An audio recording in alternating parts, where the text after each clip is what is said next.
नमस्कार, जय हिंद साथियों। आप सभी का स्वागत है RLG स्टडी यूट्यूब चैनल में। आज की वीडियो में हम बात करने वाले हैं हिस्ट्री के सेशन में मध्यकालीन इतिहास, और मध्यकालीन इतिहास में हम बात करेंगे भक्ति आंदोलन के बारे में। यानी 7वीं से 12वीं शताब्दी के बीच में शुरू होने वाले दक्षिण भारत के प्रमुख जो भक्ति आंदोलन है, जिनको कि अलवार और नयनार संतों के द्वारा शुरू किया गया था, उन भक्ति आंदोलन के प्रमुख संप्रदाय और उसके जो प्रमुख जो आपके मत है या विचारधाराएं हैं, जो अलग अलग संतों के द्वारा प्रचलित की गई थी, प्रसारित की गई थी, उन तमाम आंदोलन के बारे में हम बात करने वाले हैं। जिसमें चाहे गुरु नानक देव की बात हो, या फिर कबीरदास, सूरदास, मीराबाई, या फिर दादू दयाल, या फिर शंकराचार्य, वल्लभाचार्य, या फिर अनेक प्रकार के जो संत हैं, जो आपके जो है वैष्णव धर्म, आपके शैव धर्म, या फिर आपके जो शाक्त संप्रदाय हैं, इन तमाम संप्रदायों का जिन्होंने प्रचार और प्रसार किया। तो इस भक्ति आंदोलन को हम जो है 2 भागों में कैटेगराइज करेंगे, जिसमें कि हम भक्ति आंदोलन के पार्ट नंबर 1 में बात करेंगे प्रमुख जो आपकी उसकी जो संप्रदाय थे, भक्ति आंदोलन के प्रमुख संप्रदाय और उसके जो प्रमुख जो शाखाएं और उपशाखाएं हैं, उनके बारे में बात करेंगे। और सेकंड जो पार्ट में हम बात करेंगे भक्ति आंदोलन के प्रमुख संत, जो आपके सगुण काल और रीति काल के जो प्रमुख संत थे, उन तमाम संतों के बारे में और उनके जीवन परिचय के बारे में बात करेंगे पार्ट नंबर 2 में। क्योंकि दोस्तों ये जो वीडियो है हिस्ट्री का, काफ़ी ज़्यादा हिस्ट्री के सेशन में इसका काफ़ी ज़्यादा इंपॉर्टेंस है। स्पेशली टीजीटी कमीशन, जिनका आर्ट्स टीजीटी कमीशन है, उसके लिए स्पेशली जो सिलेबस में टॉपिक जो है वो मेंशन किया गया है। इसके अलावा ऑल कॉम्पिटिटिव एग्जाम के लिए भी ये टॉपिक जो है काफ़ी ज़्यादा इंपॉर्टेंट और वैल्यूएबल होने वाला है। तो चलिए दोस्तों बढ़ते हैं आगे। दक्षिण भारत में या फिर भारत में जो है भक्ति आंदोलन का उत्थान और उसका जो प्रचार और प्रसार किस तरीके से हुआ था। तो मध्यकालीन इतिहास की अगर हम बात करें तो मध्यकालीन इतिहास में भक्ति और सूफी जो आंदोलन है, उसमें मुख्यतः हम बात कर रहे हैं किसके बारे में? सूफी आंदोलन, भक्ति आंदोलन के बारे में। तो सबसे पहले हम जानेंगे कि इसका उदय कब और कैसे हुआ था। तो 7वीं से लेके 12वीं शताब्दी के मध्य, ठीक है, 7 से लेके जो आपका 12वीं शताब्दी के बीच में आपका जो है मध्यकाल में जो है इसका जो उत्थान है वो माना जाता है। तो प्रश्न आ जाता है कई बार कि भक्ति आंदोलन की शुरुआत कब और किस शताब्दी में हुई। तो 7वीं से लेके 12वीं शताब्दी के मध्य में जो है इस आंदोलन का शुरुआत हुआ। ठीक है, इसका मुख्य उद्देश्य क्या था? इन आंदोलन का मुख्य उद्देश्य क्या था दोस्तों? हिंदू और मुस्लिम समुदायों को एक साथ संपर्क में लाना, इसका मुख्य उद्देश्य था। किसका? भक्ति आंदोलन का भी और सूफी आंदोलन का भी। इसमें हम बात कर रहे हैं मुख्यतः भक्ति आंदोलन के बारे में। ठीक है, इसका मुख्य उद्देश्य जो रहा इस आंदोलन का या इन आंदोलन का या इन संतों का जो मुख्य उद्देश्य था, वो हिंदू और मुस्लिम संप्रदाय या समुदायों को एक साथ या संपर्क में जो है आपका जो लाना। भक्ति की अगर हम बात करें, यहाँ पर विशेषता की अगर बात करें तो भक्ति शब्द का अर्थ जो है वो बताया गया है परमात्मा के प्रति भावुकता। ठीक है, अब भावुकता किस प्रकार से? वो ज्ञान के माध्यम से भी हो सकती है या फिर प्रेम के माध्यम से भी हो सकती है। भावुकता किसी भी प्रकार से हो सकती है, आंतरिक या बाहरी रूप से भी हो सकती है। तो भक्ति का आंदोलन ही क्या है? परमात्मा के प्रति भावुकता। ठीक है, भावुकता उत्पन्न करना या भावुक होना। तो यहाँ पर भक्ति का मतलब यही है। ठीक है, इसके अलावा अगर हम आगे इसमें बात करें तो इसके अलावा जो भक्ति आंदोलन का या फिर भक्ति आंदोलन का जो मुख्य लक्ष्य था वो था मोक्ष को प्राप्त करना, यानी मोक्ष की प्राप्ति। अब मोक्ष प्राप्ति किस आधार पर करना है वो आगे हम बात करेंगे। तो भक्ति आंदोलन की अगर हम आगे बात करें, इसका मुख्य आधार क्या था? तो इसका जो मुख्य आधार था धार्मिक समानता, सामाजिक भागीदारी और व्यक्तिगत जो है समर्पण। तो ये इसका मुख्य लक्ष्य था, धार्मिक समानता, यानी धार्मिक रूप से सभी के बीच में समानता स्थापित करना, सामाजिक रूप से पूर्ण रूप से भागीदारी और व्यक्तिगत समर्पण, यानी ईश्वर के प्रति आपका जो है पूर्ण रूप से समर्पण, यही इसका मुख्य आधार था। तो इस तरीके से भक्ति आंदोलन की जो शुरुआत की अगर हम बात करें तो प्रारंभ में जो भक्ति आंदोलन के जो नेतृत्व करता थे वो किसको माना जाता है दोस्तों? अलवार और किसको? नयनार। ठीक है, अलवार जो थे वो वैष्णु संत, विष्णु के आपके जो है विष्णु के प्रमुख भक्त थे या विष्णु के प्रमुख उपासक, वो क्या कहलाए? अलवार। जिनकी कुल संख्या कितनी बताई गई है? 12। जिनकी कुल कितनी संख्या बताई गई दोस्तों? 12। तो अलवार का जो मतलब है, अलवार किसके उपासक थे? वो विष्णु के उपासक थे, जिनकी कुल संख्या कितनी है? 12। और उसी तरीके से नयनार की अगर बात करें तो ये भगवान शिव के आपके जो है प्रमुख उपासक थे या फिर अनुयायी थे, जिनकी कुल संख्या 63 बताई गई है।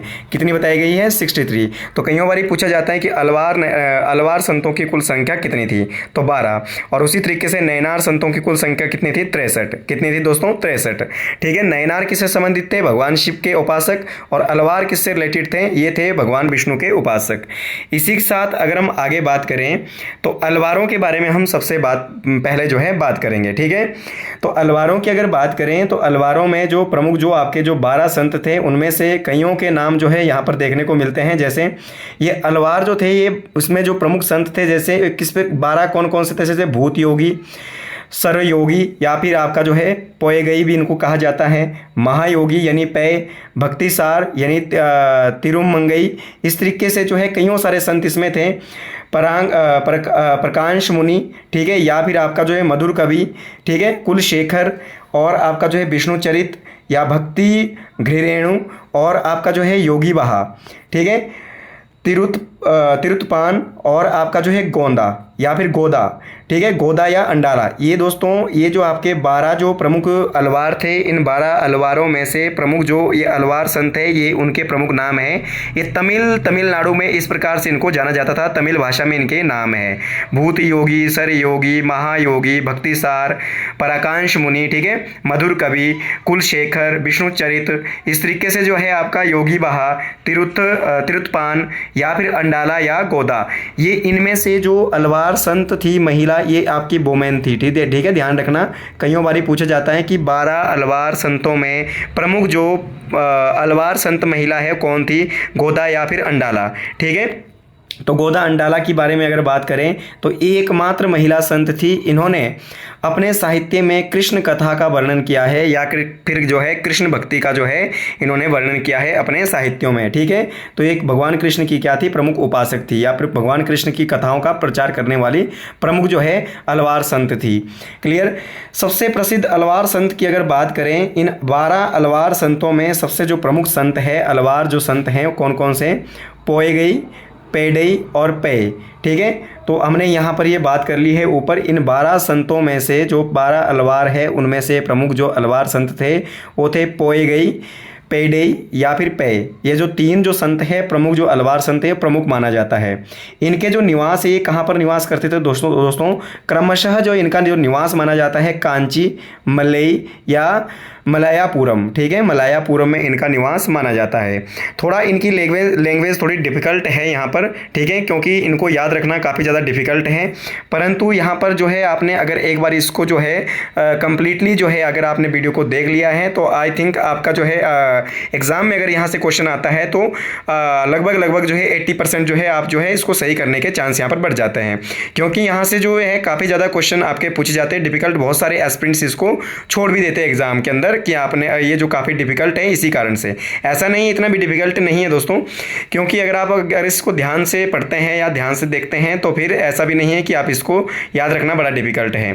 ठीक है, इसी तरीके से हमने बात करी अलवार संतों के बारे में और इनके निवास के बारे में।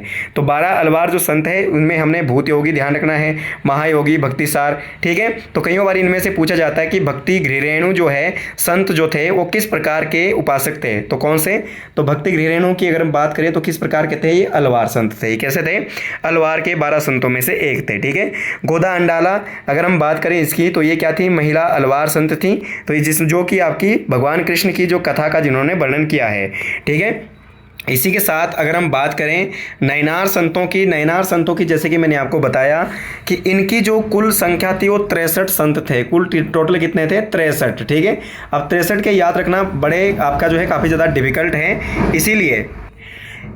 इसीलिए हम यहाँ पर कुछ इम्पोर्टेंट जो आपके नयनार संत है उनके बारे में डिस्कस करने वाले। जैसे मणिक वचकर जो है ये भी आपका प्रमुख नयनार संत था। मणिक वचकर।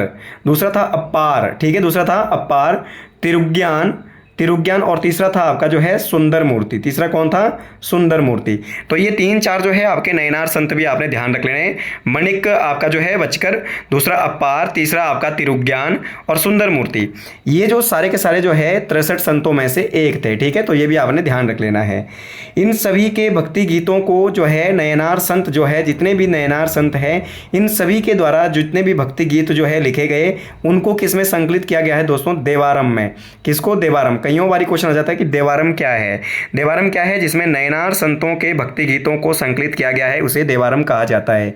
इसी तरीके से जैसे महात्मा बुद्ध था, महात्मा बुद्ध के जो उपदेश है या फिर महात्मा बुद्ध के जितने भी आपके जो हैं शिक्षाएं थी और उनकी प्रमुख जो विशेषताएं थी, उसको किस में संकलित किया गया? सूत पिटक में। ठीक उसी तरीके से नयनार संतों के द्वारा जो है भक्ति गीतों का जो संग्रह है, उसको हम देवारम कहते हैं। ठीक है, तो ये भी आपने बात ध्यान रख लेने। इनमें से अगर अपार की बात करें, अपार की जो नयनार संत थे, ये अपार जो नयनार संत थे, ये पल्लव शासक महेंद्र वर्मन का समकालीन था। तो ये भी ध्यान रख लेना, जो पल्लव शासक थे महेंद्र वर्मन, उनका जो समकालीन जो नयनार संत था वो कौन था? अपार। और इसी अपार के प्रभाव में आकर महेंद्र वर्मन ने शैव धर्म को आपका जो है अपनाया था। ठीक है, ध्यान रखना, जैन धर्म को छोड़ करके, वो पहले जैन धर्म के अनुयायी थे, तो जैन धर्म को इन्होंने आपका जो है महेंद्र वर्मन ने त्याग दिया था और उसके स्थान पर जो है आपका शैव धर्म को अडॉप्ट किया था। ठीक है, शिव के उपासक बन गए थे। कौन? महेंद्र वर्मन। तो ये हमने बात करी किसके बारे में? अलवार और नयनार के बारे में। तो दक्षिण भारत में भक्ति आंदोलन की जो शुरुआत है, इन्हीं अलवार और नयनार संतों के द्वारा की गई थी। ठीक है, ये किस तरीके से की गई थी और किस तरीके के संप्रदाय जो है आगे जाके जो है उनका ओरिजिन हुआ, वो हम आगे की वीडियो में बात करने वाले हैं। ठीक है, इसके अलावा नेक्स्ट अगर हम आगे बात करें कि जो भक्ति आंदोलन है, भक्ति आंदोलन की जो विचारधारा है, विचारधारा के आधार पर इसको हम 2 भागों में कैटेगराइज करते हैं। ठीक है, कितने भागों में? 2 भागों में हम इसको कैटेगराइज करते हैं। नंबर 1 सगुण और दूसरा कौन सा है दोस्तों? निर्गुण। ठीक है, सगुण और निर्गुण। सगुण मतलब प्रेम श्रेय, यानी जो प्रेम को ही भगवान की भक्ति या ईश्वर की भक्ति मानते थे। ठीक है, जो प्रेम के माध्यम से जो है ईश्वर की भक्ति करते थे। और दूसरे थे निर्गुण, यानी ज्ञान श्रेय। ज्ञान श्रेय जो ज्ञान को ही मोक्ष प्राप्त करने का जो है ढंग मानते थे। ठीक है, जो जिनका मानना था कि ज्ञान के मध्य से, ज्ञान के कारण ही क्या है आपका ईश्वर की भक्ति जो है वो आपकी की जा सकती है। परंतु सगुण काल के जो आपके संत थे, उनका मानना था कि प्रेम के माध्यम से भगवान की भक्ति की जा सकती है, ईश्वर की भक्ति की जा सकती है। तो अगर हम बात करें आगे सगुण के बारे में, सगुण आपके जो है विचारधारा के समर्थक जो थे, तो इनको सगुणवादी की अगर हम बात करें तो इसके समर्थक कौन कौन थे? जैसे रामानंद, मीराबाई, चैतन्य महाप्रभु, तुलसीदास आदि। ठीक है, इन्होंने क्या किया दोस्तों, ये जो सगुण काल के जो आपके संत थे, इन्होंने जाति व्यवस्था और ब्राह्मणों के वर्चस्व को बनाए रखा। इसके खिलाफ किसी प्रकार का कोई आपका जो है किसी प्रकार का कोई आपका जो है आवाज़ या फिर आपका जो है कदम नहीं उठाया। जैसी जाति व्यवस्था थी, जिस प्रकार से ब्राह्मणों का वर्चस्व था, उसको उसी तरीके से बरकरार रखा, क्योंकि इनका जो उद्देश्य था वो था प्रेम मार्ग। क्या था दोस्तों? प्रेम मार्ग। क्योंकि प्रेम के माध्यम से ही क्या है, प्रेम के माध्यम से ही क्या है, ईश्वर की भक्ति में विश्वास करते थे। उसी तरीके से दूसरी तरफ अगर हम बात करें निर्गुण आपके जो है निर्गुण संतों की अगर बात करें, तो इसके जो प्रमुख निर्गुणवादी की अगर बात करें दोस्तों, तो इसके प्रमुख संत थे जैसे कबीरदास, दादू दयाल, गुरु नानक आदि। ठीक है, इन्होंने जाति व्यवस्था पर कड़ा प्रहार किया और ब्राह्मणवाद का भी खंडन किया। ठीक है, ब्राह्मण के वर्चस्व को भी खंडित किया। इन्होंने मूर्ति पूजा का विरोध किया, क्योंकि आपको पता ही होगा, क्योंकि आपने कबीरदास के बारे में बात सुना होगा। ठीक है, सूरदास आपका जो कबीरदास जी थे, उन्होंने यहाँ पर खासकर मूर्ति पूजा को लेकर के क्या है कठोर जो है आपका खंडन किया है। उन्होंने एक दोहे में कहा भी है कि पहाड़ पूजे हरि मिले मैं तो पूजू पहाड़, कि अगर कि आपका जो है पत्थर पूजने से यदि ईश्वर मिल जाता तो मैं तो पूरा पहाड़ ही पूज लूँ। तो इस तरीके से मूर्ति पूजा के काफ़ी ज़्यादा आपके जो है खंडन करता कबीरदास थे, क्योंकि इनका मुख्य मानना था कि ज्ञान के माध्यम से ही भगवान की सच्ची भक्ति की जा सकती है। देखिए दोस्तों, ये यहाँ पर जो है इन्होंने भक्ति तो की, परंतु ज्ञान के माध्यम से। ठीक है, ज्ञान को ही सर्वोच्च मानते थे। परंतु जो सगुण काल के जो संत थे, सगुणवादी जो थे, उनका मुख्य उद्देश्य था कि भाई प्रेम के माध्यम से जो है क्या है, प्रेम के माध्यम से ही आपका जो है ईश्वर की भक्ति करके मोक्ष प्राप्त किया जा सकता है। तो इस तरीके से विचारधारा के आधार पर जो है भक्ति आंदोलन है दो भागों में विभाजित हो गया। एक था सगुणवादी और दूसरा था निर्गुणवादी। सगुणवादी को ही हम प्रेम श्रेयी भी कहते हैं और निर्गुणवादी को ही हम क्या है ज्ञान श्रेयी कहते हैं। ठीक है, इसी तरीके से अगर हम आगे बात करें इसमें, तो जो भक्ति आंदोलन है, तो भक्ति आंदोलन की अगर बात करें तो इसके प्रमुख संत और उनकी जो शाखाएं थी उनके बारे में हम यहाँ पर बात कर रहे हैं। ठीक है, भक्ति काल के प्रमुख संत और उनकी प्रमुख शाखाएं और उप शाखाओं के बारे में बात करेंगे। तो सबसे पहले भक्ति काल की अगर बात करें या भक्ति आंदोलन की बात करें तो भक्ति आंदोलन की प्रमुख दो शाखाएं थी, जिनमें से पहली थी कौन सी, सगुण भक्ति की शाखा, और दूसरी कौन सी थी दोस्तों, दूसरी थी निर्गुण भक्ति शाखा। ठीक है, तो यहाँ पर आपने इस बात को ध्यान रख लेना है कि जो आपकी दो शाखाएं थी वो कौन कौन सी थी। एक तो थी आपकी सगुण भक्ति शाखा और दूसरी कौन सी थी, निर्गुण भक्ति शाखा। तो हर शाखा का अपनी एक उपशाखा थी। जैसे यहाँ पर सगुण भक्ति की शाखाओं की दो उपशाखाएं थी, कौन कौन सी, एक थी राम भक्ति शाखा और दूसरी थी कृष्ण भक्ति शाखा। ठीक है, सगुण भक्ति शाखा की जो है वो दो उपशाखाएं थी, जैसी आपकी दो ब्रांचेस थी, एक थी राम भक्ति और दूसरी थी कृष्ण भक्ति। ठीक है, अब राम भक्ति मतलब जो भगवान राम को क्या है आपका जो है उनके जो है अनुयायी या उनके उपासक थे वो राम भक्ति शाखा के कहलाए थे। तो ये सगुण भक्ति काल के, परंतु सगुण भक्ति काल के अंदर जो है आगे हम इसको दो भागों में कैटेगराइज करते हैं, जैसे राम भक्ति और आपका जो है कृष्ण भक्ति। अब राम भक्ति को आपका जो है प्रसारित करने वाले जो संत थे उनमें जैसे रामानंद थे, तुलसीदास थे, अग्रदास थे, ईश्वरदास आदि। ये कैसे थे, किस काल के किस मार्गी के आपके जो है किस उपशाखा के संत थे दोस्तों, राम भक्ति शाखा के। और उसी तरीके से कृष्ण भक्ति शाखा की अगर हम बात करें तो इसमें जैसे मीराबाई थी, सूरदास थे और विद्यापति थे। ये दो सारे के सारे जो संत थे वो किससे रिलेटेड थे, कृष्ण भक्ति से। जबकि ये सारे के सारे जो संत थे दोस्तों वो किससे थे, किस शाखा के थे, वो थे सगुण काल के।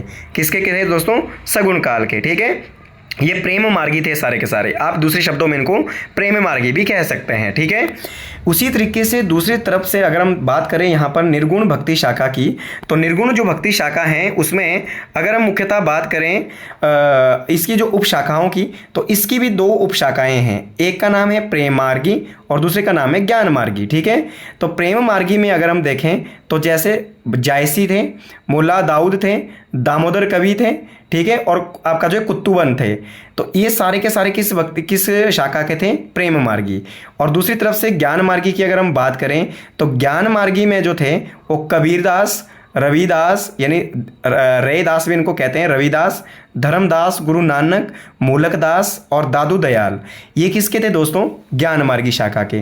यहाँ से कईयों बार प्रश्न आपको देखने को मिलता है कि कौन सा संत किस शाखा और किस उपशाखा से रिलेटेड था और कौन सी उपशाखा किस शाखा की एक शाखा थी। ठीक है, तो ये आपने ध्यान रख लेना है, और कौन सा संत जो है किस शाखा का था, किस उपशाखा की आपके जो है प्रसारित उन्होंने किया था।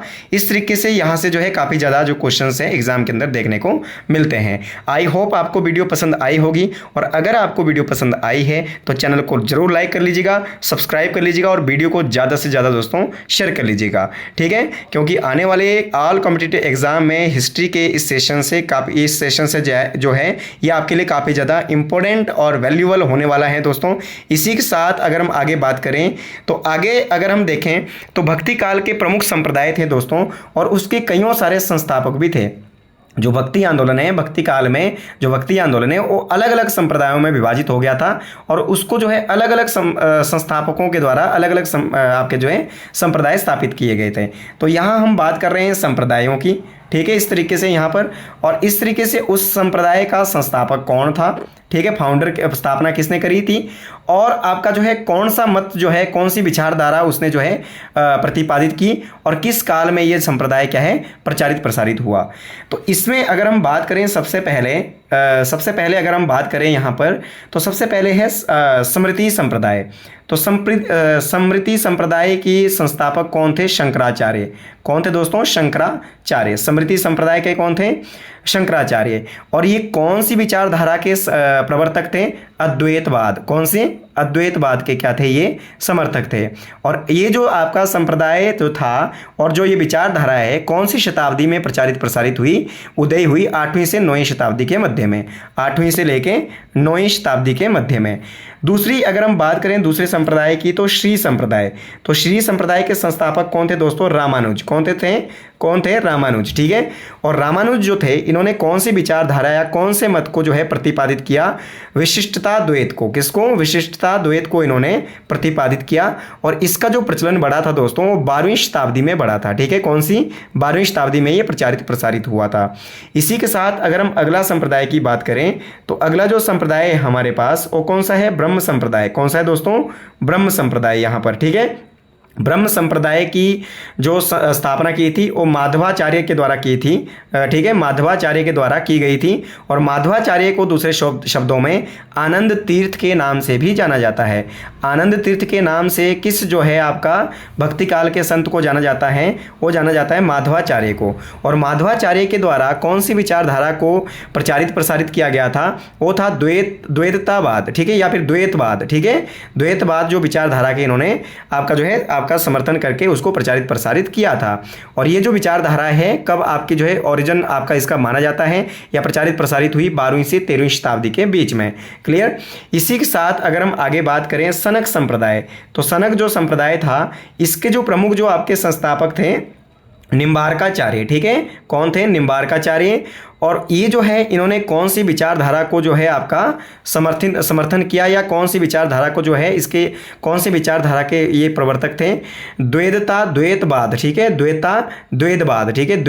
द्वैतवाद के ये प्रवर्तक थे। और ये विचारधारा कब आपकी जो प्रचारित हुई? ये 12वीं से 13वीं शताब्दी में इसका उत्थान माना जाता है।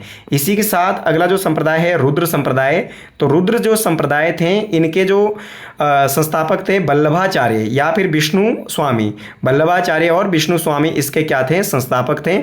और इसमें जो है इन्होंने इनके द्वारा जो है अगर हम आगे बात करें कौन सी विचारधारा को स्थापित किया था या कौन सी विचारधारा को आगे अग्रसर किया था? शुद्ध द्वैतवाद। ठीक है। तो शुद्धाद्वैतवाद को इन्होंने इस विचारधारा को जो है इन्होंने इस मत को जो है इस मत के ये प्रवर्तक थे। और इसका जो उत्थान है वो कब माना जाता है? 15वीं शताब्दी के अंदर। और अंततः जो है लास्ट जो है आपका महागौंडीय संप्रदाय। तो महागौंडीय संप्रदाय के जो संस्थापक थे चैतन्य महाप्रभु थे। और ये जो चैतन्य महाप्रभु जो थे इनके द्वारा जो है आगे एक विचारधारा को प्रसारित किया गया, विचारधारा को स्थापित किया गया। ठीक है। जिसका नाम था अनचित्तीय या फिर भेदाभेद जो है आपकी विचारधारा, भेदाभेद विचारधारा या फिर आपका जो है अनचित्तीय विचारधारा। ये विचारधारा कब आपकी जो है प्रसारित हुई थी दोस्तों? ये हुई थी 15वीं से 16वीं शताब्दी के मध्य, 15वीं से 16वीं शताब्दी के मध्य। तो इस तरीके से हमने यहाँ पर अलग अलग संप्रदाय और उसके जो है विचारधाराओं के बारे में बात की, उनके प्रमुख मतों के बारे में बात की कि जैसे स्मृति संप्रदाय के संस्थापक कौन थे? शंकराचार्य। श्री संप्रदाय के कौन थे? रामानुज। ब्रह्म संप्रदाय के कौन थे? माधवाचार्य या आनंद तीर्थ। सनक संप्रदाय के कौन थे? निम्बार्काचार्य। रुद्र संप्रदाय के कौन थे? वल्लभाचार्य। और महागौड़ीय संप्रदाय के कौन थे? चैतन्य महाप्रभु। ठीक है। अद्वैतवाद मत के प्रतिपादक कौन थे? शंकराचार्य। विशिष्टता द्वैत के कौन थे? रामानुज। द्वैतवाद के कौन थे? माधवाचार्य। और द्वैतवाद के कौन थे? निम्बार्काचार्य। और शुद्ध द्वैतवाद के कौन थे? वल्लभाचार्य।